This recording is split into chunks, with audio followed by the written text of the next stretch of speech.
ऐ खुदा रब तो मुझको हर लैलो नहर इश्क में अपने मुझे बेसब्र बेताब बेकरार अगर जानिब माशूक न बाशुक का शाशे तौलिब आशिक बेचारा न रसद बजाए अल्लाह खुटन न पाकपन दी बुनियादों बनाया কয়েকদিন ঘুরাইয়া ফিরাই অন্ধকার কবর নিয়ে যাবেন এই দুনিয়ায় কাউকে থাকতে দিবেন না ভাই বলি বন্ধু বলি কেউ তো আপন নয় ছেলে বলি মেয়ে বলি কেউ তো আপন নয় গাড়ি বলি বাড়ি বলি কিছুই তো নিজের নয় बहुत भाविया चिंता देखिलाम मौला कबरे गले अपनी सारा केउ आपन होबे याल्ला महफिल के अपने हेदायतेर जन्य कबूल करे ना आमरा जारा महफिले हाजिर हইলাম आपनार ओली ना बानाई एखान थेके काउके बिदाय देन ना رب ارحمهما كما ربياني صغيرا وصلى الله تعالى على خير خلقه محمد وآله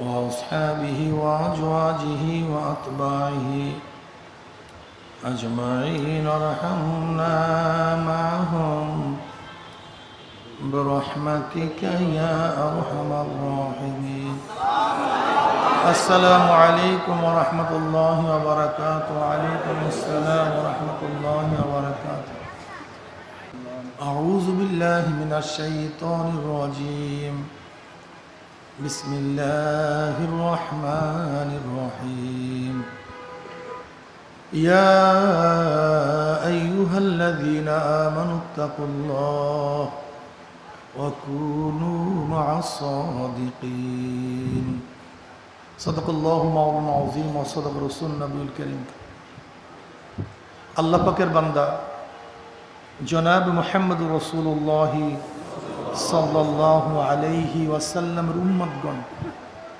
আল্লাহ পাক রব্বুল আলামিন আপনাকে আমাকে লক্ষ কোটি মানুষের মধ্য থেকে বেছে বেছে কোরআন ও হাদিসের মজলিস আলেম ওলামা মুমিন মুত্তাকিন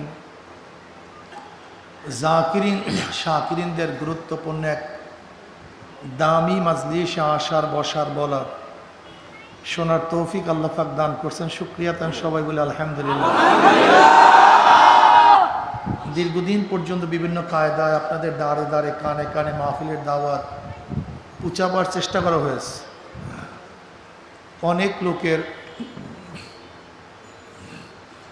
অনেক সুযোগ সুবিধা থাকা সত্ত্বেও তারা মাহফিলে আসতে পারে নাই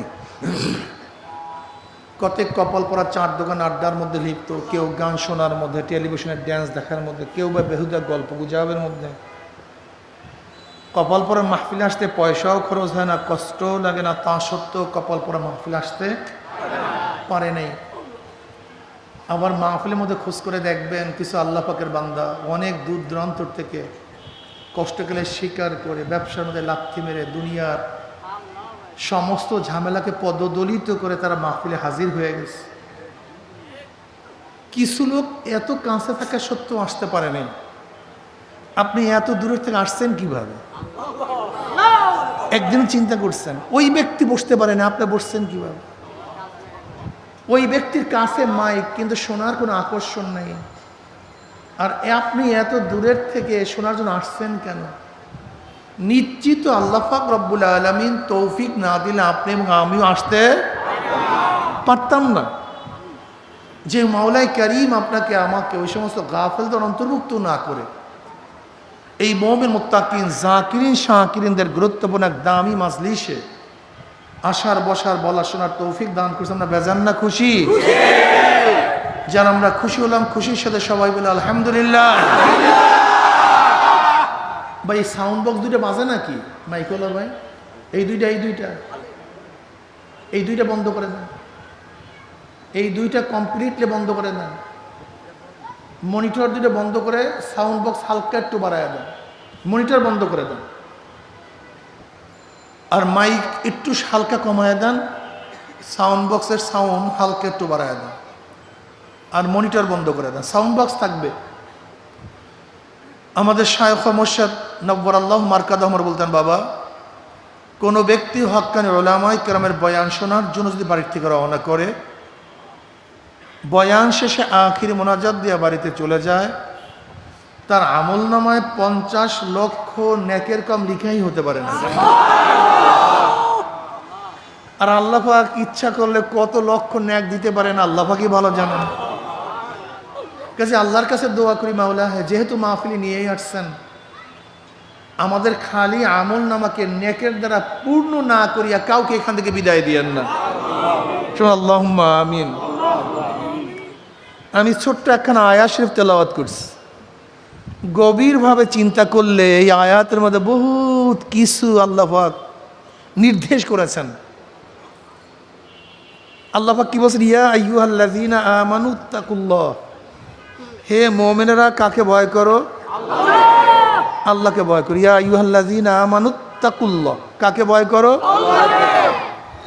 ওয়া কুনু মা'আস সাদিকিন, এবং সাদিকিনদের সঙ্গী হয়ে যা, সাথীত্ব অর্জন করো।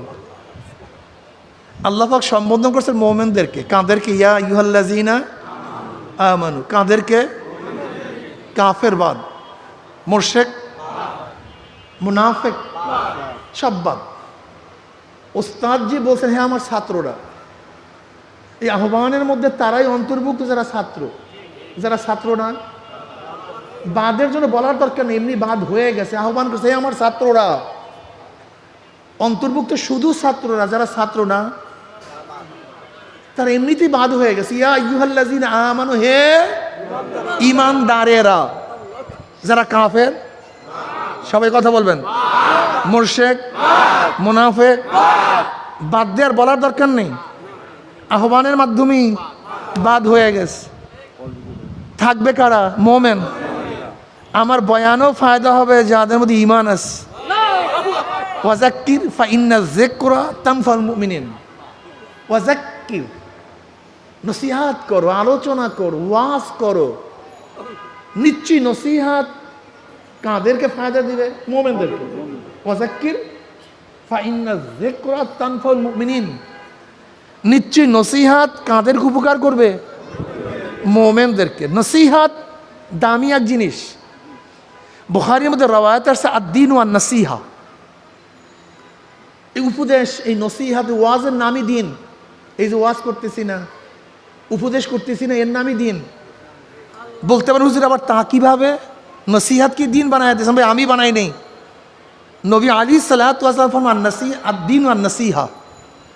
এই নসিহাতের নামই দিন। তা আবার কিভাবে হলো? দেখেন, আমরা জন্মগতভাবে কেউ টুপি মাথায় দিয়ে দুনিয়াতে আসিনি। দাড়ি রাখিয়া, কলেমা পড়িয়া, তারপরে টুপি পরলেন কিভাবে? নিশ্চয়ই আপনাকে কেউ নসিহাত করছে, উপদেশ দিছে, বা টুপি রাখা সুন্নাত। এই ওয়াজ শুনছেন, এই উপদেশ কার থেকে শুনছেন? আপনি তো দাড়ি রাখিয়া দুনিয়াতে আসেন না, দাড়ি রাখলেন কিভাবে?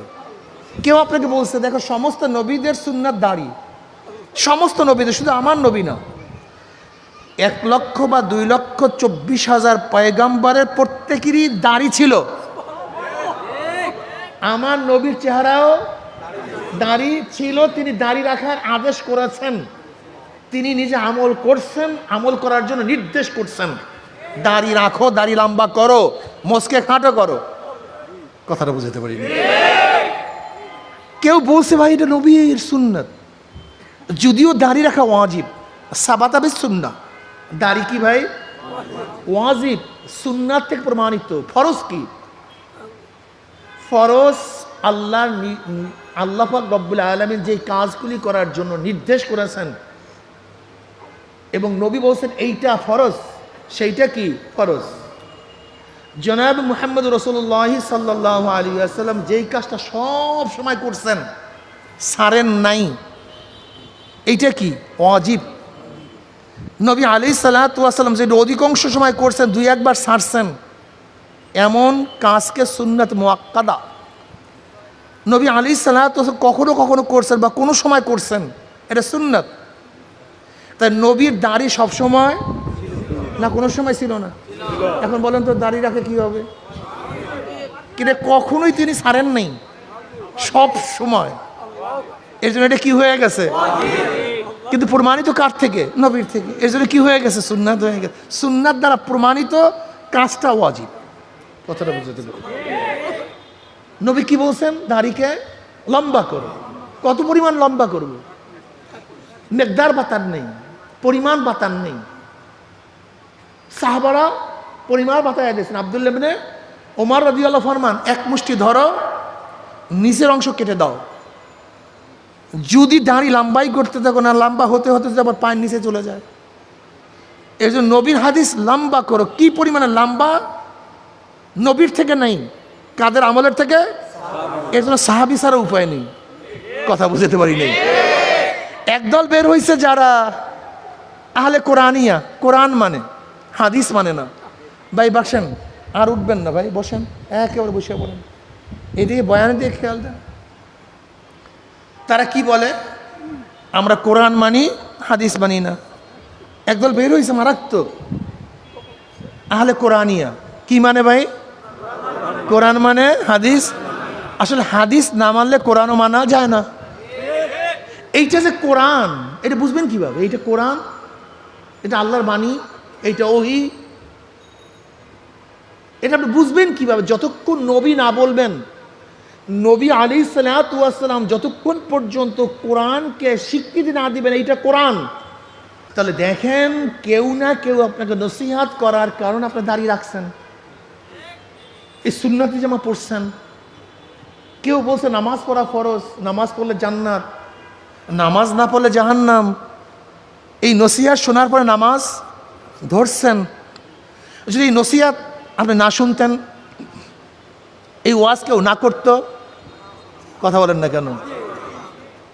তাহলে আমি দাড়ি, টুপি, নামাজ, রোজা, কলেমা, যেরকম যেরকম প্রমাণ দিই, এই ঢাকা শহরে হাজারো মানুষ আছে যারা নসিহাতে আসে না, ওয়াজ নসিহাতে আসে না, এই তালিমে আসে না, ওলামাদের সোহবাতে আসে না, কপাল পরে নামাজও পড়ে না, ও কপাল পরে রোজাও রাখে না, ও কপাল পরে সারাদিন গুনার মধ্যে ডুবন্ত অবস্থা আছে, দিনের কোনো ছাপের মধ্যে নাই। এর জন্য আদ-দীন ওয়ান নসিহা, নসিহাতের নাম দিন। কথাটা বুঝাতে পারিনি। এই নসিহাতে আসছি, জনাব মুহাম্মদ রাসূলুল্লাহ সাল্লাল্লাহু আলাইহি ওয়াসাল্লামের বাণী শোনার জন্য আসছি, কোরআন হাদিসের বাণী শোনার জন্য আসছি। কি কথা ঠিক না? আল্লাহ আমাদের সবাইকে কবুল করে নেন। যেটা বলতেছিলাম, মোমেন, ঈমান, নবী আলাইহিসসালাতু ওয়াসসালাম, নবী আলাইহিসসালাতু ওয়াসসালামের উপরে যদি বিশ্বাস না রাখে তাহলে সে মুমিনই হতে পারে না। সে মুমিন হতেই পারে না, হওয়া সম্ভব না। এর জন্য যারা আহলে কোরআনিয়া, ওরা মুমিন না, ওরা সব বেঈমান। ওরা সব কি? সব বেঈমান, মুমিন হতেই পারে না। ইয়া আইয়ুহাল্লাযীনা আমানু, হে ঈমানদারেরা। ঈমান কি জিনিস? ঈমান কাকে বলা হয়? ঈমানের শাব্দিক অর্থ বিশ্বাস। ঈমানের শাব্দিক অর্থ কি? বিশ্বাস। তিন জিনিসের সমন্বয়ে ঈমান হয়। কয় জিনিসের সমন্বয়? তিন জিনিস। অন্তরে বিশ্বাস করা, বিশ্বাস অনুযায়ী স্বীকার করা, বিশ্বাস ও স্বীকার অনুযায়ী কাজ করা। বলেন না, কি বলছিলাম জানি? অন্তরে বিশ্বাস অনুযায়ী, বিশ্বাস অনুযায়ী, বিশ্বাস ও স্বীকার অনুযায়ী। বিশ্বাস এক ধরনের, স্বীকার অন্য ধরনের। আপনি মুনাফিক, আপনি মুমিন না। স্বীকারের সাথে আপনার বিশ্বাসের মিল নেই, আপনি মুমিন না, আপনি মুনাফিক। কথাটা বুঝাতে পারিনি। আবার বিশ্বাস করছেন, মুখে স্বীকার করলেন না, শরীয়ত আপনাকে মুমিন বলবে না। কথাটা বুঝাতে পারিনি। এক ব্যক্তি যুদ্ধের ময়দানে কাফেরের সাথে লড়াই করতেছে, আপনি তলোয়ার উঠেছেন তাকে কোপ দিবেন, সে হঠাৎ মনে মনে কলেমা পড়ে ফেলেছে, লা ইলাহা ইল্লাল্লাহু মুহাম্মাদুর রাসূলুল্লাহ। সে মুমিন কি মুমিন না? কথা বলেন না কেন?